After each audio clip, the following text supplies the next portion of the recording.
Hello, and welcome to Through the Veil, where we get together to share stories and remember the wisdom that belongs to us. I'm Melissa Camrudin, and this week Dana has come on the podcast to share the story of her 3 home births, or maybe we should call it 4, the last one being the birth of her 40-week twins. This story is so great. I love a story that normalizes something that can be full of fear in some contexts. It's hard to find those stories, and Dana has one to share. One of my favorite pieces of wisdom that she shares that she got from her midwife is how we do our own prenatal care every day. Just something to ponder. Enjoy this story.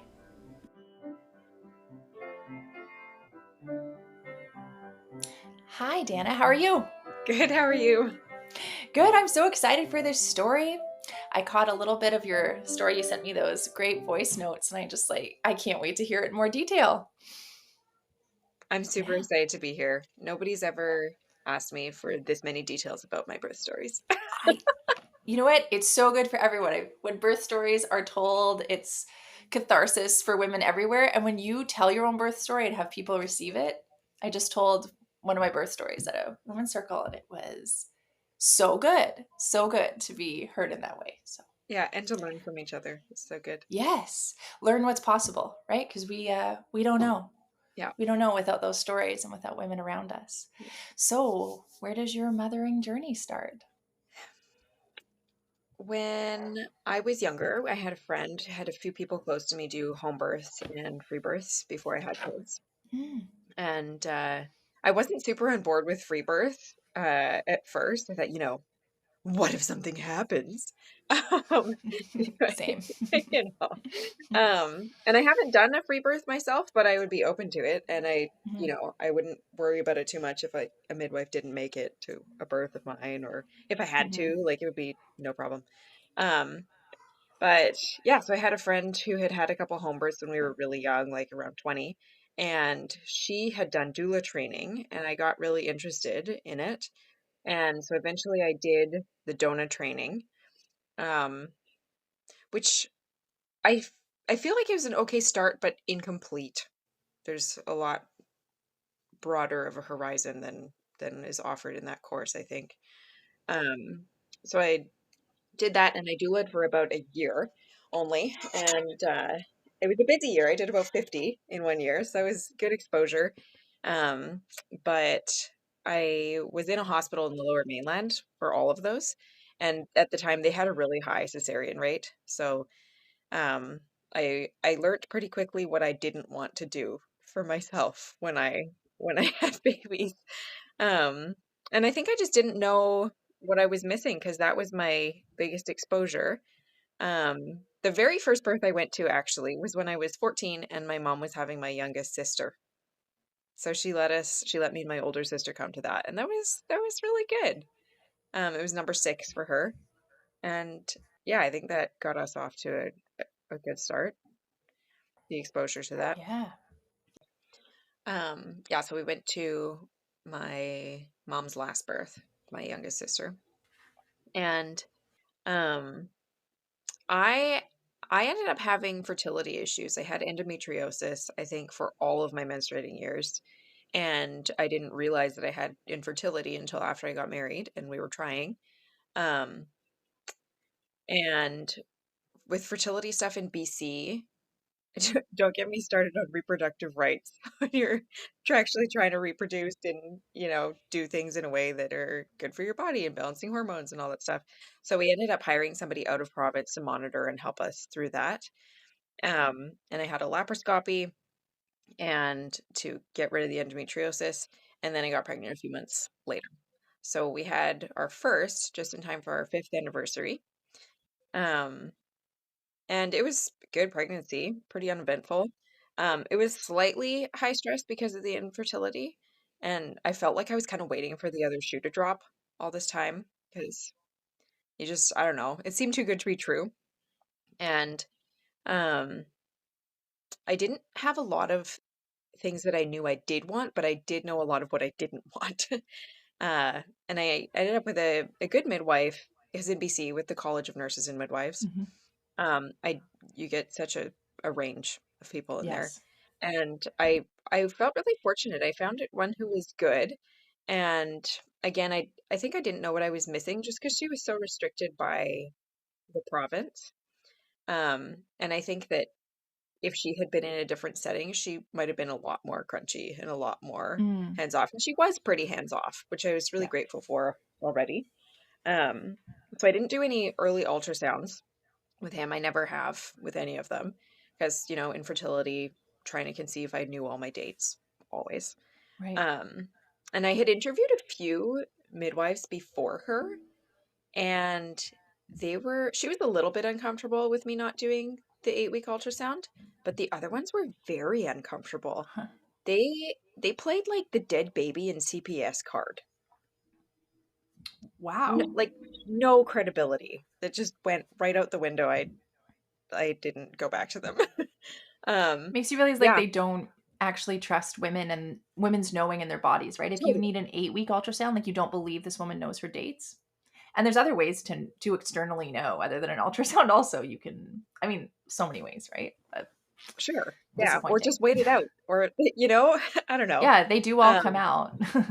yeah, that's right. Um, so yeah, I really didn't appreciate that from those other ones that I interviewed and so she was okay with it. Um, I declined some of the other testing like the um gestational diabetes, and Mhm.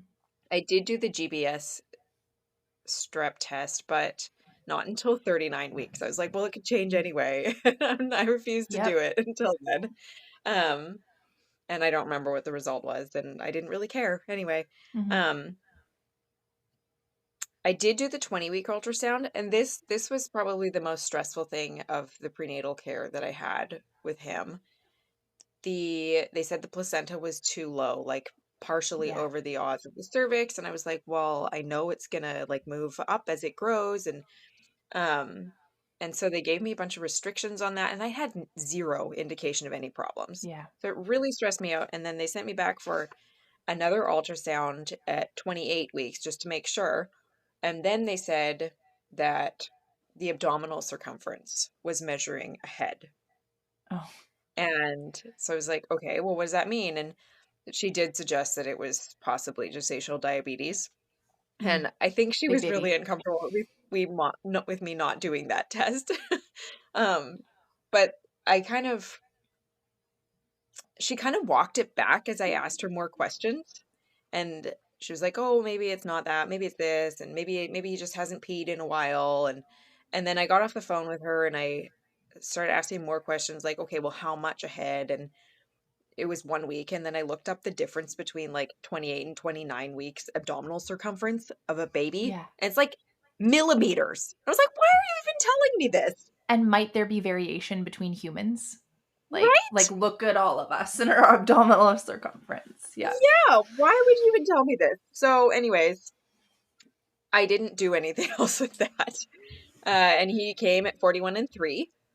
And so my water broke at 4 a.m. and nothing happened for about 6 hours. I had good labor. I use a TENS machine and Mm. audio birth affirmations I really like. I got my husband to like record himself on my phone and I listened to those. It was really good. Nice. Yeah. Yeah. Yeah. I like those ones. I had done a lot of spinning babies stuff as Mhm. well to prepare and chiropractor. And so I felt pretty ready for it. But, um, and I had my doula who had been a mentor doula to me. Mhm. Even though I had done all this proactive physical stuff, I was still scared of like, what if he gets stuck or like, what if it's Yeah. in a wrong position? And so I definitely had her there like to save me from the Yeah. hospital if something went wrong, Yeah. even though I had been really proactive. Um, so I was in labor for about 7.5 hours, which is pretty good. Like he's 10 pounds. It was my first baby. I was really happy with it. I don't remember it being miserable at all. Like I enjoyed the process. Mm. It was great. Um, the thing that I remember doing, I first baby, I don't know why I thought this. I felt like I had to make noise on every contraction, like to communicate that there was a contraction Yeah. happening. Why? I don't know. I hear you. But I feel like sometimes it's like if there was a thing I can think in me like if people don't know what's happening, they'll think they won't get how like intense this is for me. I'm gonna like, and this is a lot. Yeah, So I don't know. I mean, I don't know why I felt the need to mhm. like report back, Yeah, you know? it's So that happening. labor yeah, that labor I did with a lot of support. Like I hung on to my husband like the entire time. My doula was there. Um, yeah, and I didn't do that with the other labors. I did them mostly alone, which was Mhm. great. Yeah. Um, with that one, I remember we did one cervical check and I didn't want to, and the midwife wanted to, so I was like, okay, fine. And I told her, don't tell me where I'm Yeah. at though. Because I knew where I was at. And then Yeah. so she did the check, didn't tell me, and I was like, what am I, like 6 in spines? And she was like, yes. Huh. Yeah. So, it's so unnecessary. Um, and then once transition started, I somebody close to me had been like, "Oh, well, when you get to transition, like you're gonna be screaming. You're gonna be like, I take me to the hospital. I need the epidural, whatever." And I got to transition. I was like, "So is this where I start screaming?" Like I had just gotten in the pool. It wasn't bad. Maybe because I had seen so many people in labor, or maybe just because it wasn't that bad. I don't Mhm. know. It was fine. Um, so once we got to pushing, I was planning to do all involuntary pushing.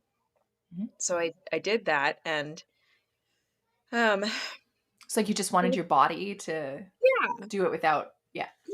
yeah, without putting any of my own extra effort behind it Mhm. because that seemed unnecessary. And he he got a little bit stuck, like is what they told me, and I watched this birth video so many Mhm. times.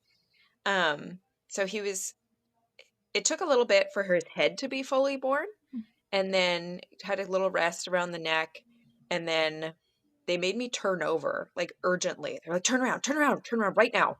And so I was like, in my head, I was going like, this doesn't feel like shoulder dystocia. Like, why are you No, turning if me his head's over? out, it's not shoulder dystocia, right? Yeah. Because it would be like the like turtling of like part of the head. Like if the head's all Right. the way out, Yeah. it's So not.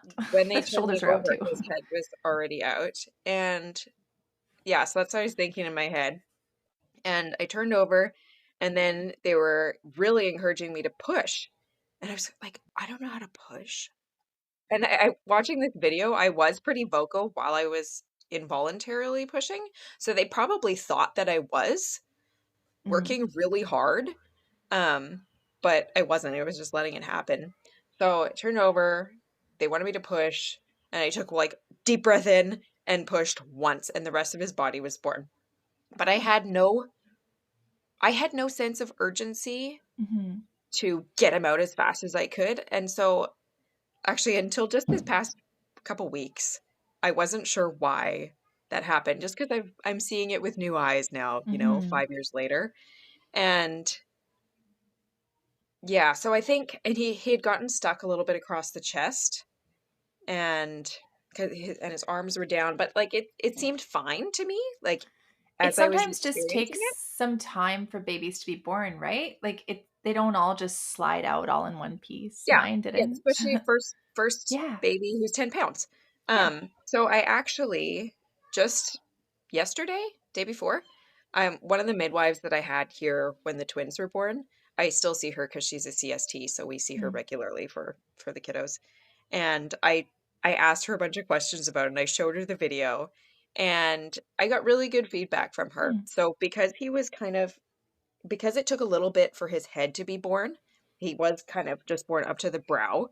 Mhm. She did say, like, this does look fine, but as a midwife, she would also be thinking about shoulders dystocia. Mhm. Um, so that was really good feedback. Like, I felt like, okay, that validates me, my experience, like, it was fine, but Mhm. also explains to me why they did what they did. And Interesting they didn't do it when we till you said his head watched was it. all the way out when they made you. Yeah, But but I like they started kind of mhm. worrying about there, and Right. Maybe just like a little yeah, preemptively because obviously you managed it just fine. yeah, and he wasn't stuck, and it was Yeah. fine. So that was really good feedback, though. I was really glad Mhm. to have that, and just to help me process what actually happened there. But so I hemorrhaged. and had a really bad tear, almost fourth degree, and he had a short cord. So I think because I bled for 9 weeks postpartum, Mm. it was a long time. Yeah. And in an ultrasound that I got at the end of those 9 weeks, or somewhere around there, um, I could the exact spot where they said the wound was left, Mhm. I knew exactly where it was, and it was where the placenta had been. And I wonder if because he was born so forcefully at the end that it actually tore some of the placenta Mm. off the wall a little bit prematurely Yeah. because he had such a short cord. Like I couldn't Mm. bring him up because it was so short. Um, Maybe that was yeah, also like the wisdom of your body letting him come out slowly, right? Not that's to also what not I shoot thought. him out, that like your body Yeah, knows and is like, oh, he just needs to slowly ease his way out. He's big and he yeah, has a short cord. And yeah, yeah. yeah. So that is something I've thought about too, is well, maybe those kind of negative outcomes were because it went too fast because Yep. I intervened. Yeah. Yep. Somebody told you when to take him out and how hard to push. Yeah. Hmm. Yeah. It's interesting. Yeah, it's kind of a bummer. But I had opted to not do the oxytocin shot afterwards, Hmm. and we ended up doing it twice plus meso. So in BC, that's an automatic transfer in for the meso anyway, and I Mm. would have had to go in for the suturing anyway. But it was also really loud and busy. There's just a lot going on, and if you've read Michel Odent, how he talks about the best prevention for hemorrhage is to have the midwife sitting in the corner. Yeah. Like Yeah. literally. Hands off over there. Yeah. Yeah, so I definitely didn't have that. And so we got out of the pool. I did a partial lotus, delivered placenta after baby is born. Um, or what am I saying? Cut the cord after the placenta is born. There we go. Um, and I felt fine. Like they said I was hemorrhaging, but I know bleeding out doesn't hurt, but it should feel wrong. Hmm. And I felt okay. And I remember at one point they thought I had passed out, and I was like, no, I'm fine. What are you talking about? So we started the IV at home and transferred in, and he came in the ambulance with me, and they did lots of sutures. And I had the laughing gas then because I was shaking so much and Mm. I couldn't relax and everything. So, but it got to me a little bit, and I started at when they were almost done the sutures, they were saying something to the OB that like his stool was the wrong height, so he was kind of hunched down. And I started saying dumb stuff about like we care about his body mechanics too. You Yeah. know, like, always thinking about body mechanics when you're a birth worker. Yeah. Um, but yeah, so because of the meso, I had a temperature and they were like, "Oh, well, we don't know if it's that or because you have an infection." And I regret to say I was like, "Okay, I guess I'll do the antibiotics." Um, but yeah, and so we were in there overnight and I couldn't really get up just because I think my core was so shot. And I also had nerve damage from the delivery. Mm. So I couldn't tell when I needed to pee. I had Mm. zero control and I didn't have any sensation. So once I got home, I remember I would somehow, I mean, the brain is so impressive Mm. the way it rewires things, right? So I would have some indication that I need to go, and I would get up out of bed and run right into the ensuite and into the bathtub because I had zero control. Mm. And I also had no sensation. It was very Mm. strange. It did Wow. eventually come back. Um, but yeah, in the hospital, it was rough. And the nurses like wouldn't help me. Mm. They were confused. They were like, "Well, why can't you get up? Like, did you have a cesarean?" Like, "Well, no, but I still can't get up." Yeah. So Oh. it was a really rough recovery. And I remember because he was so big too, they wanted to prick him a whole bunch of times, Yeah. and they were like, "Call us before you feed him every time so we can take his blood sugar." And I never did. Hmm. So they'd come back and they'd be like, "Oh, you were supposed to call us." I'd be like, "Oh, I forgot." Yeah. Like, no, you're not pricking my baby. I'm feeding him. Go away. Anyway, I wasn't concerned about it. I mean, Hmm. if it was something where there was actually concern, Right. then You would right. know and you would Yeah, get the help. and Yeah. it was fine. Yeah, so they The midwife did tell me that one of the side effects of the hemorrhage could be postpartum depression, but I feel like I didn't really have a lot of follow-up on that. And also somehow, even as a birth worker, I did not know anything about postpartum Mm-hmm. depression and anxiety. It was a Mm-hmm. huge blind spot. And intrusive thoughts, like what is it, 90% of new Yeah. parents get them? I didn't know that. I didn't even know what they were. And yeah, I just feel like that does a massive disservice to people. Mm-hmm. So I had them all. Like it was, and I also had prolapse, and I Oh, couldn't yeah. even carry my baby, and so that was really hard on my identity as a new mom. Like, what kind of mother Mm-hmm. can't carry their own baby? Oh, that was my narrative. Yeah. Um, but yeah, so I ended up having postpartum depression and anxiety for about 18 months, like well into my next pregnancy as well.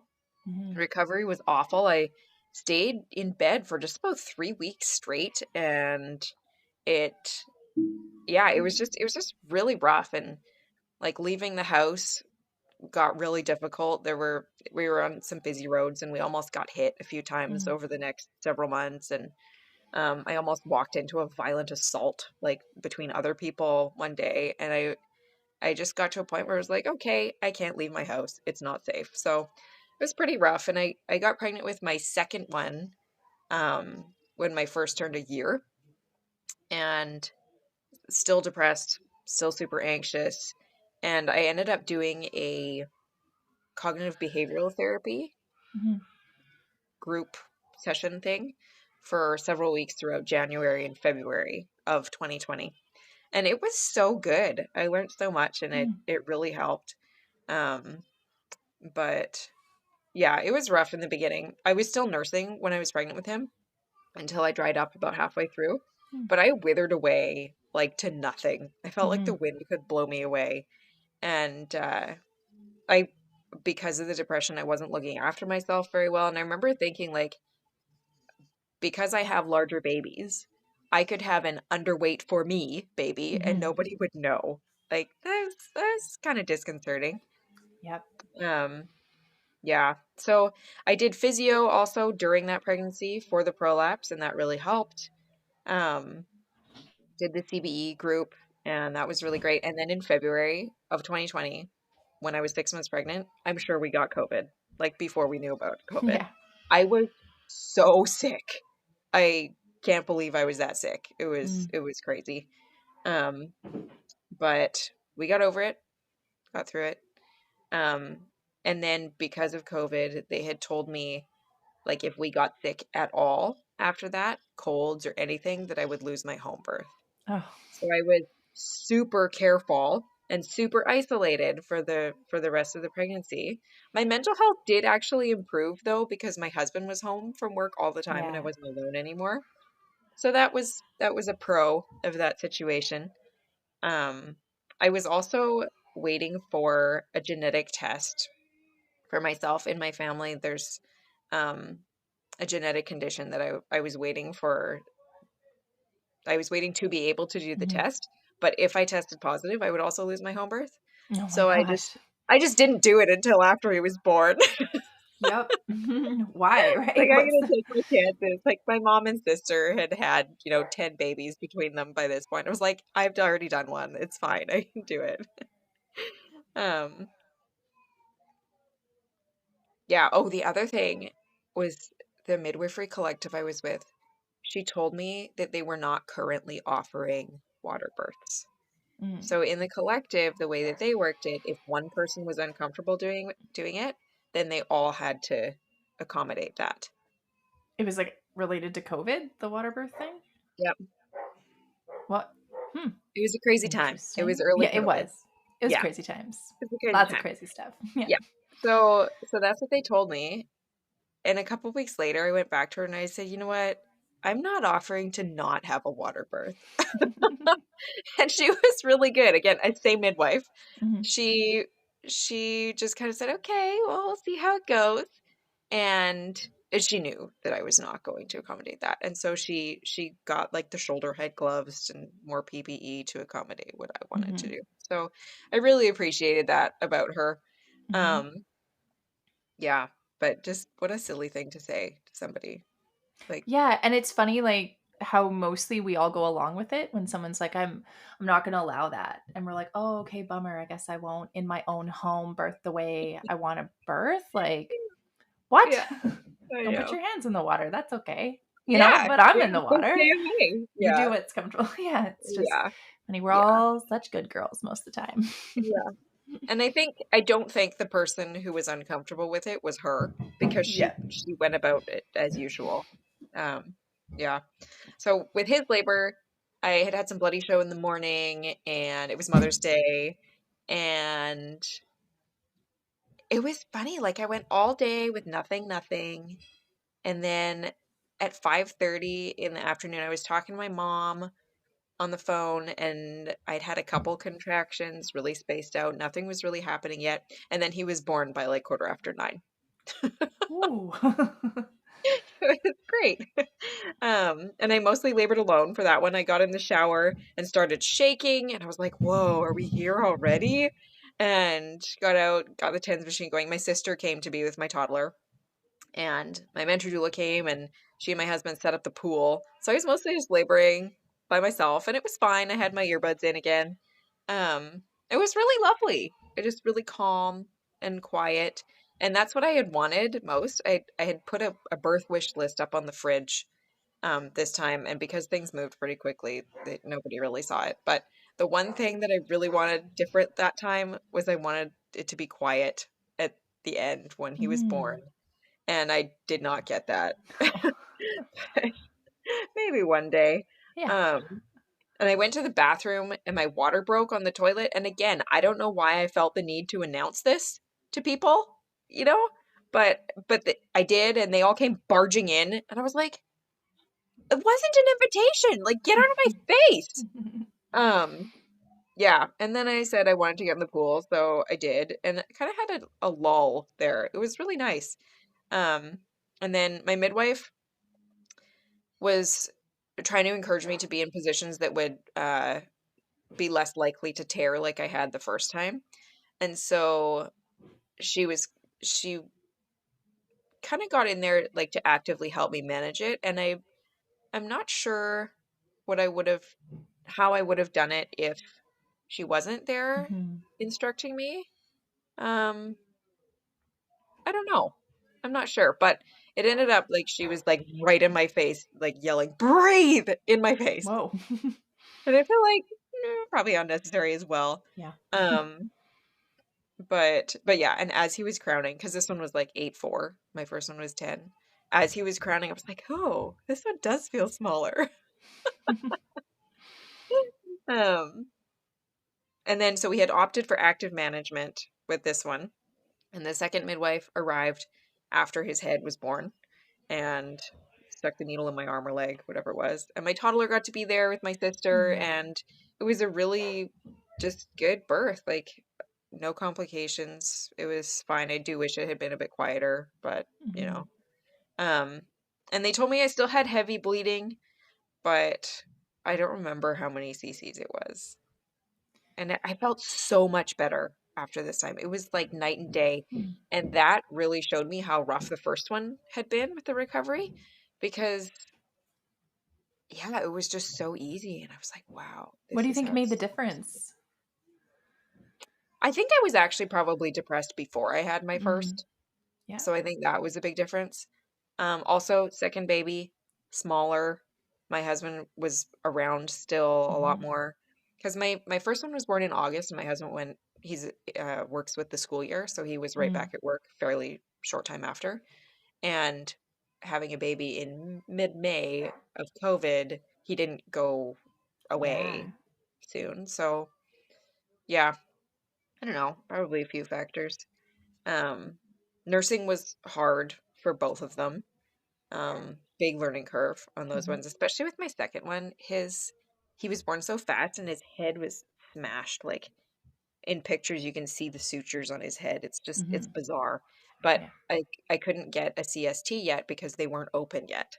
Mm. So we had an LC come in and just kind of had to grin and bear it through the first 6 weeks until I could get him in, and that made a really big difference once I got him Mhm. in there.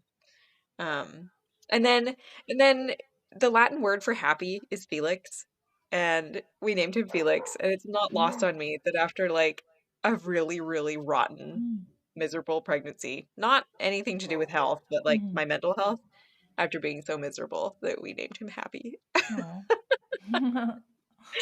Yeah, it's pretty good. Um, yeah, and then when he was 14 months, we moved to Portland, and I had a miscarriage in October of 2022, and then got pregnant again the second cycle after that. And by about 7.5 weeks in, I knew that something was different, and I was entertaining the idea of it being twins. Very reluctantly, but it was very different. And I shopped around for midwives because I had no idea what it was like here. And I did not tell them that I thought it might be twins.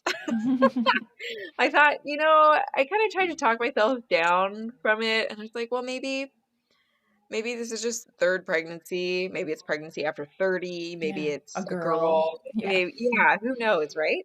Um, but yeah, there were so many symptoms that were just way too different from my other ones. And so with this one, I had planned to do a reduced number of visits because I thought I don't like I can measure myself. I'll Mhm. know if something's wrong. I don't need to do this. And I wasn't going to do any ultrasounds either. And actually in the States, you can order your own blood work here. Nice. So yeah, so I was going to track my own progesterone, whatever.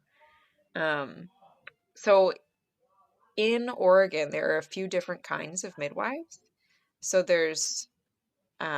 it's legal to be unlicensed midwife, actually. Um, and there's certified nurse midwives. Mhm. So they're nurses and then they do midwifery on top of that. And I think some of them, they mostly do hospital births, but I think they can do home. And then there's certified professional midwives, Yeah. and they just do home. And I think there's another one that just does home birth as well. Okay. It's like very complicated for my BC brain, Yeah. where it's like this is it. Um, and there's no college of nurses and midwives, so it's a lot. There's just a lot more flavors. Yeah. Yeah, it's fantastic. It's so much better. Um, So are these midwives that are unlicensed and practicing, do you know, do they usually come from like a university education background, or are they like lay midwives? there's a I think most of them have training of some Hmm. sort. Like the main midwife that I had, she did license originally and Mm. then on principle because um she was going to be prohibited from attending a home birth Mm. because of quote unquote complications as a licensed midwife. So she Right. actually let her license lapse so that she could do this. And she just left it lapsed for like 10 years or something. Right. So Like, she just I wants to appreciate serve that. women and Yeah. not right, Yeah. not a Yeah. license. Yeah. So she did license again a couple years before I was with her. Because unlicensed, it's legal, but they're not allowed to carry pharmaceutical antihemorrhagics, and Right. they're not allowed to advertise. And she doesn't usually use the pharmaceutical antihemorrhagics anyway. She uses tinctures and stuff if Hmm. needed, which I really appreciated because when I told her originally, like, I guess we'll do active management again because I bled a lot the other time. She was like, well, we'll see. We don't have to. Oh, Love okay. it. Thank you. Um, yeah, I was so grateful to find her, and she broadened my horizons so much. She had done free births herself, Mm. and yeah, like just I remember her saying like, some midwives are just scared of birth. And she wasn't. Like she's here for it, and I think because she had so much trust in the process and my body and the babies, that made it so much better for me. And yeah, it was just incredible. I am so grateful that I did not have these twins in Canada. That Yeah. would have been a completely different story. I mean, really, your options in Canada are a hospital birth with an OB, which is often a C-section, or you birth alone at Uh-huh. home, which Yep. is fine if those are like the Sure. options you want, but that's the only two. Yeah. Yeah, Hmm. I was so grateful to find her.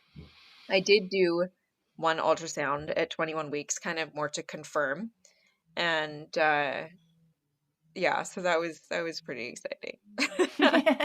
And they were both head down, and they stayed that way and in the same spots the whole time. So I was really grateful for that. Did you And I find could out, always, was it one or two placentas at that time?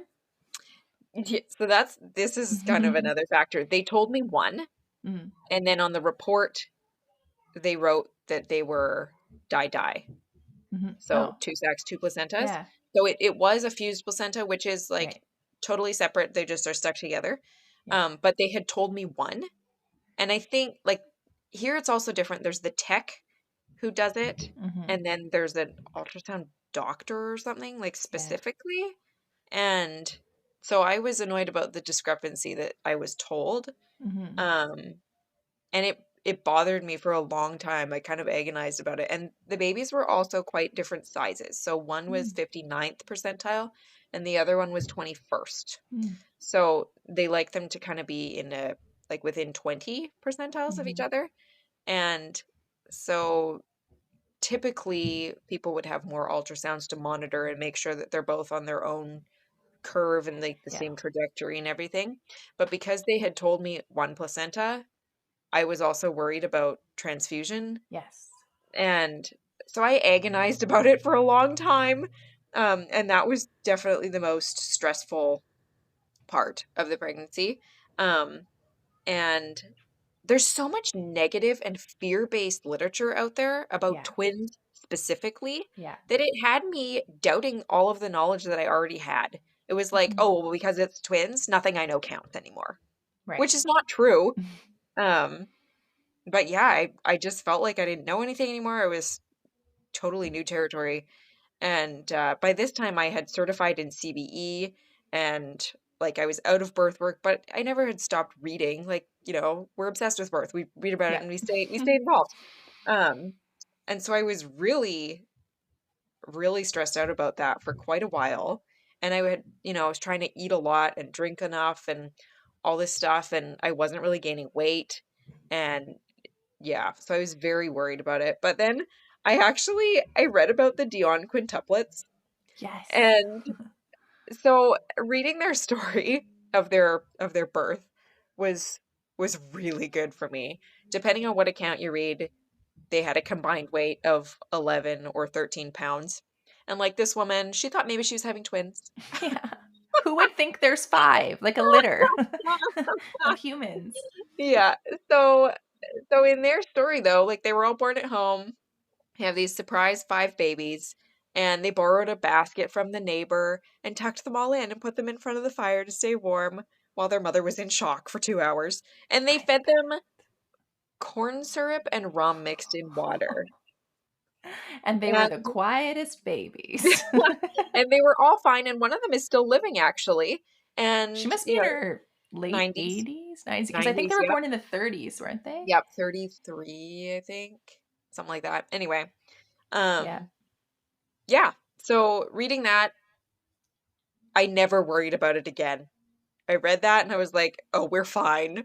We are so fine." Yeah. And I never worried about it again, and it was so freeing. So, I was very grateful for that. And I had a fetoscope at home, and like I know how to measure my own fundal height, and it was really entertaining. By the end, I think my fundal height was like 50. It was great. I defied gravity. Um and so my midwife she had actually never done a twin delivery before, Mm. but there was one nearby her who had done lots. So she said, "Okay, well, I'm gonna bring her in on the team if that's okay." And then that one wanted to have two more, so they wanted to have four on hand. And I was pretty uncomfortable with that at first because I felt a little bit like a spectacle. Yeah. It's like I don't want people here just because I'm a sensation and Yeah. like they've never seen a It's twin super birth cool to before. see. Yeah. Yeah, I'm like, well, I'm not here for you to think that I'm cool. Yeah. Yeah, not here for your entertainment. But I met them all, and they were not like that at all. They were really chill, and they were like, "Yeah, we'll stay away until, and if we're needed, then we'll come in the room." Or, Mm. yeah. So it was really fine. I was grateful that I got to meet them all, And yeah, they were just really relaxed about it. It was so much better than I thought it was going to be. Um, and yeah, they were so empowering. I my main midwife, she would say things like, "You do your own prenatal care every day." Mhm. That's so good. Like, do people Yes. realize that? Yeah. I don't think they do. No. I think it's the blood pressure and the fundal height checks and like that's not it. Yeah, Yeah. Comes from within you. yeah. And I just feel like that was really that people need to hear that. Mhm. And I I went into it knowing that I was ultimately responsible for outcomes. Mm. And Yes. there were some struggles though, just because twin pregnancy is hard. And she gave me the encouragement and motivation for the areas where I really didn't have it in me anymore, like eating enough food or, taking breaks enough, and then when I couldn't do anything more, like encouraging me to keep going. And yeah, I don't think I would have done as well if she didn't push me in those kind of departments where I was so depleted. I just didn't have the mental capacity to do it anymore. Um, I did see the chiropractor as well. For anybody doing a twin pregnancy, tell them to go to the chiropractor and get a diaphragm release Oh. because so often you hear about people not having enough room to eat or drink, and Mhm. she did diaphragm releases on me, and that was never a problem. I got really sick of eating and Mhm. drinking, but I didn't feel like I ran out of space, so that Mm, was nice. game changer. Um, yeah, so that pregnancy was crazy, and it's incredible to me because it was very healthy and pretty relaxed overall, much more than it would have been in Canada. Mhm. And it was still really hard, and I know, like, deeply within myself that humans are generally only meant to gestate one at a time. Yeah. Oh man. My in-laws came for the last 2 weeks. My husband was also a twin, so it was Mm. lovely to have them there to look after us for the last 2 weeks when I couldn't move, and it was like 40 degrees, way too hot. I spent a lot of Yeah. time just crying and being swollen, and Yeah. oh man. So they came, the babies came right on their 40 weeks. Oh.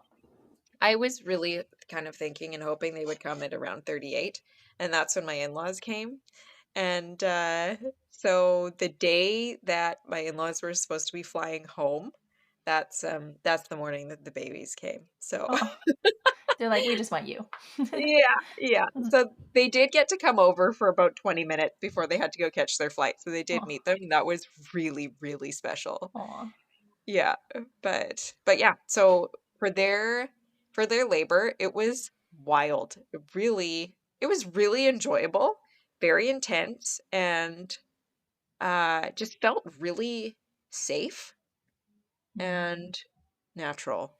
And I think because I'd had babies previously too, everything just feels familiar, and like the things that you worried about with the first ones, you just forget to worry about with the next, because it's Mhm. just like, oh, I know how this goes, and the body memory and all that.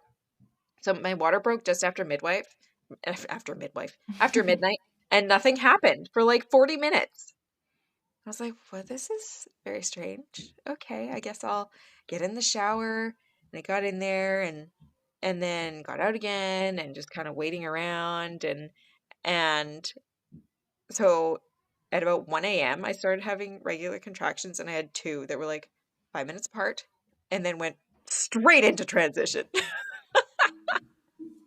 It was it was it was fun. It was really intense, but I was also pretty entertained by it. It was funny and it felt great. I was like, okay, we're finally doing this. It's happening. And I was on the bed with my butt up and my head down because I was like, it just feels like it would be really inconvenient to have these babies without a midwife here. I wasn't too worried about it. My Mhm. husband was setting up the pool, and I had told him to not fill it up too hot. And so he did it pretty cool, and I didn't end up going in it because it was gonna be too cold. but it's fine. I wouldn't have made it down the stairs anyway. Um, so I had my Tens and my earbuds in again, and the first midwife got there. It was actually one that I hadn't met because the other one was from too far away, or she was off call or something. And she listened to the babies. It was good. And then my main midwife got there about an hour after contractions started, and we had a baby 10 minutes later. So that Wow. was lovely. And I think, yeah, I had gotten up to sit on the toilet. And so the first one was born on the bathroom floor. And it was so funny because I knew which was which, like which one was bigger and smaller. And the bigger one on my left side had been lower this whole time. Mm. And then just a couple days before they were born, I told my husband, I think they switched. Mm. I could just feel their heads doing something. And I was right. And it was the other one that came first. Mm. So that was funny. Um, and we had a friend come from about 5 minutes away. She came to be with my bigger boys because they wanted to get up and see Mhm. their twins be born. And so she came, but it went so fast. Like the first one was born as they were running up the stairs. Oh yeah. But yeah, it was easy. It felt great, and there ended up being lots of people there. But it didn't feel intrusive Mm. because they weren't like all in my Yeah. face yelling. Um, and I had asked them what the plan was for delivery, and they said, usually the first one is born, you bring them up to the breast, that keeps contractions going, and then the second one comes like within 15, 20 minutes. Mm. But these ones also had short cords, so I couldn't Mm. bring him up to the breast. And so I got up and went to the bed for a little bit, and we waited, I don't know, 20 minutes or so before cutting the cord because the placentas, they come after both babies. Mhm. And uh, so then after a while, maybe 25 minutes, half an hour, I got up again. We were like, okay, we've had no contractions, so let's have another baby, I guess. Mhm. And I do remember feeling like, oh, the small one came first, now the next one is gonna be bigger. Oh no. But it was fine. Um, and with the second one, his water hadn't broken yet. And so I was on the bathroom floor with the midwives, and I felt like the reflex pushes a few times, and I was like, it felt like he should be Mm. coming out, and it didn't happen. I was like, what? What's going on? And it was just because his water hadn't broken. Mm. But because of that, at one of the earlier appointments, one of the midwives thought maybe he had turned breech. Mm. And I was like, no, he's not breech. Nobody moved around in there. Mhm. There's no space. And also, I would know. Like, Yeah. I could feel their hands, like, on the inside of my Mhm. pelvis, like their fingers. Yeah. Yeah, it was really interesting. So I knew he wasn't. But then because of the bulge of the bag of waters, and Mhm. I think the other midwife thought, and I could kind of hear and feel her Mhm. communicating over my head to the other midwife that she thought he was breech, and I was like, internal eye Yeah. rolls. I was like, he's not breech. Ugh. Yeah. At all of my births, I've had this kind of snarky internal moment, you know. I love that you Um, keep that, that you know what you know and you I hold that. know, You're like, I'm not, it's funny. you know nothing, lady. It's funny, Yeah. right? And Yeah. you're right. You do know. I have turned out to be right. Yeah. So yeah, it was just the bag of waters, and he had such a nice head because he had Mm. that cushion, and yeah. So then once the water broke, he was born, and yeah, it was great. So I just like hung out on the bathroom floor with my two babies for a little bit, and after the second one was born, I it actually his delivery was so interesting. I like exhaled him out of my body. That was Mm. a really cool feeling. Yeah, it was different than all the other ones. Um, and I just needed a minute because it was like all of my organs were kind of recalibrating, Yeah. finding your core and balance again. And with the other ones, I had some pain right after they were born, like some tension kind of in the fronts of my shoulders from pulling down. I think probably just because muscles got shortened Hmm. as I got bigger. But with these guys, I think because they were so heavy, probably everything just got pulled down. So I didn't feel that this Mm. time because they're already stretched out. Um, but yeah, it was really great. And I have a couple photographs of me just like hanging out on the floor in the Aw. bathroom with my babies, and they're my favorite. They're so good. Yeah. Yeah. Yeah. So what did they weigh? The small one was 713 and the bigger one was 8'3". Those are like full size singleton sizes, both of those. I know. Oh man. Yeah, I couldn't Yeah. believe it. And then the placenta was enormous and it was fused. And actually, really interesting thing, they were different colors. So side by side, but each of them was a different color, like variations of normal, Yeah. but it was I pretty wonder if cool. that's because you said you cut the cord of the first one, right? Before the second one came out. Is that the same? Yes. Like, I wouldn't, do you think it was like how much placental transfusion they got made them different colors? Don't think so because the Yeah. second one was a really delayed cord cut too. Yeah. Okay. So, yeah, I Yeah. think like it was just yeah, it was really Yeah. interesting. And then two placentas, so they're not identical. They're Yeah. siblings. Yeah. Yeah. Yeah. Yeah. Yeah, it Oh, was great. cool. And then their recovery was pretty good, like a big learning curve to feed two babies and look after two babies and stuff, but Yeah. really, really good recovery. We had lots of help. So that was great. I was in a different headspace for their delivery. It was good, but I think with my second one, that's probably my favorite for being in like Laborland headspace where it feels like you've just taken a nap. Do you know what I mean? Hmm. Hmm. It's so good.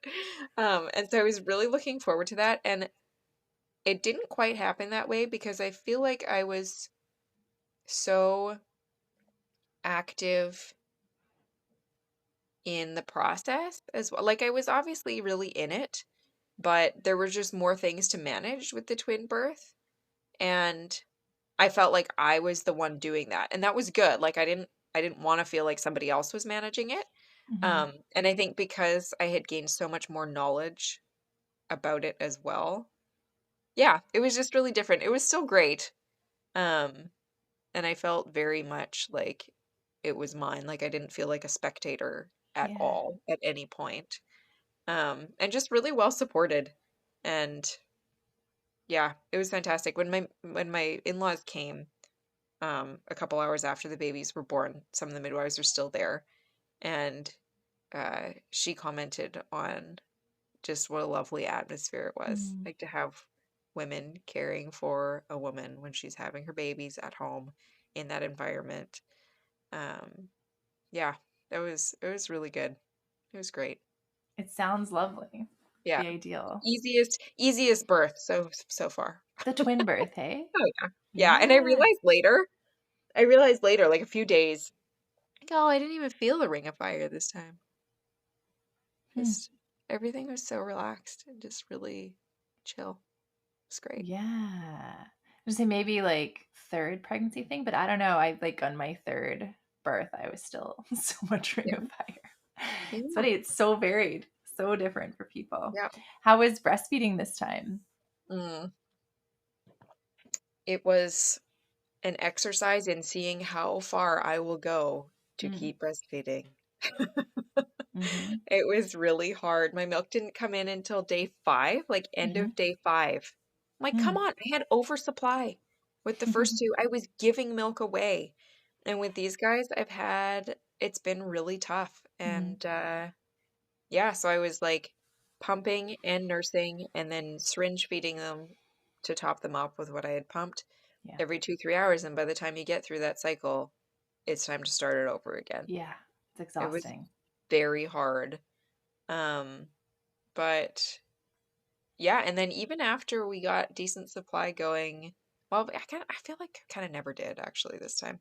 I ended up taking moringa and Mm-hmm. goat's rue, and it's just once my husband was back at work and everybody was gone, it's also just really hard to feed myself sometimes. Like, Hmm. during Totally. pregnancy, I ate a lot of pork chops for protein, and I don't have time to make myself a pork chop, you know, That's the with two hardest part newborns. postpartum is feeding Yeah. yourself. Yeah, so that was really hard. These guys though, they got mobile and started solids. They were interested in solids earlier than my other Hmm. two, and they took to them really well. So that took a lot of pressure Hmm. off. And now I give them solids in the morning and the evening, but I pump first thing in the morning. They nurse all night. Hmm. Um, I pump first thing in the morning to kind of keep my own freezer stash up, Yeah. but I did end up receiving quite a bit of donor milk from a Yeah. friend as well to kind of get me through those patches before I figured it out. Yeah. Yeah. Learning curve every time, hey? Every time it's different. And then I forgot to ask you, how is the bleeding this time postpartum? Oh yeah, it was like nothing. Yeah, Oh, we didn't have to, there was no hemorrhage. I didn't take anything, not even tinctures or anything. yeah. It was great. Oh, Yeah. that's great. Yeah, hemorrhage is an interesting thing. It's I think the definitions are shifting around it because it's always been in well, it's different based on who where the college is, but in BC, like a volume thing. Like if it's more than 500 mils, it's considered a hemorrhage. Whereas some women can lose that amount and feel totally fine. And I think then that's like physiologically normal for them. It's a Right. totally appropriate amount of blood to lose, Yeah. right? And some women can lose less than that and feel faint and nauseous and Yeah. all this sort of And I things think associated. estimation too. Like they're not Right. We're making right. a guess based on bleeding into sheets, Yeah. right? Yeah. Yeah. Yeah. Yeah. What did you do with your placenta? That is a good question. For this one, we don't have a yard. So Hmm. I would be a fan of burying it or like Me too. putting it in a pot under a tree or something, but Yeah. because we don't have a yard and um if we move back to Canada, I couldn't take a tree with me anyway. So I think actually yes, that's what happens. My midwife has a placenta graveyard in her backyard. Oh, that's so sweet. I know, right? I was like, that's fine. I Yeah. feel like that's a good place for it to go. Yeah. Totally. She sounds delightful. I kind of She want to meet is. her. I hope you do one day. I don't know how that would happen, but it would be Yeah. fantastic. She's the Who best. knows, right? Yeah. Crazier things have gone down. So what's your advice for twin mamas? What do you say? How would you, Oh, yeah, what would you say to them? find Someone somebody who's not planning. scared of birth. Um, Mm, Eat a lot more than you think you have to. The big thing about eating a lot was because she, and in some of the twin literature, a lot of, according to the stuff that we read, a lot of the premature twin births happen because the placenta, quote unquote, gets tired, but it's mm, because it hasn't, it's because it hasn't had enough nourishment in its mm, growth phase, so in the first 4 months, mm. which is really hard because Might be people sick. don't really feel Yeah. like eating a lot of stuff Yeah. in those early weeks.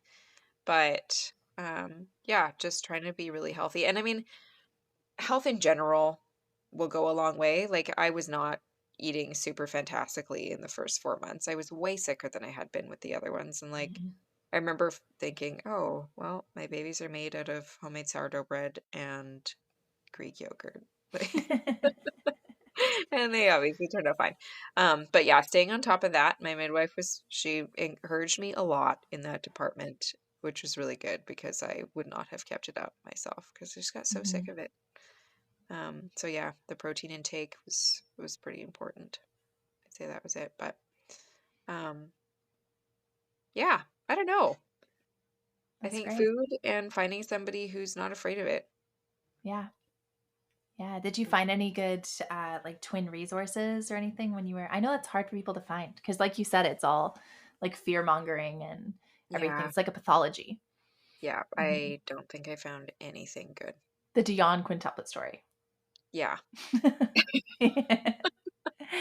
I was obsessed with their story as like a young kid, like a preteen. I was just Yeah. like thought it was the best ever. I like, actually, my mom was an antique collector. And Okay. so I'd have to go with her to these stores all the time, and I would hunt for memorabilia from them. And I had the old Wow. Life magazines and like Wow. I know a shocking amount about this family. That's fantastic. Yeah, That's great. that's what I Yeah. would tell people now. Oh, you're having multiples? Yeah, you should probably research a family who just like did it and it worked out just fine. Yeah. And then the government stole their children, but that's Right. like We're yeah. not part of the It went downhill from there, but it did. But the health and the birth. yeah. is on Yeah. point. But Yes. okay. Yeah. Yeah. Yes. Oh, thank you so much for sharing your story. Thanks so much for having me. So fun. Thanks for listening. You can check out our Instagram at birth.throughtheveil for a picture of Dana's placentas. We discovered after recording that she was talking about the different colors in the placentas, not the different colors in the babies. So her 2 placentas were different colors. Pretty awesome picture. New episodes of Through the Veil come out every Tuesday. You can submit your story, come and share, connect with me on Instagram. Follow and subscribe, share this podcast with friends, write a review. These are all great ways to support this podcast and be part of the movement toward more powerful and peaceful births.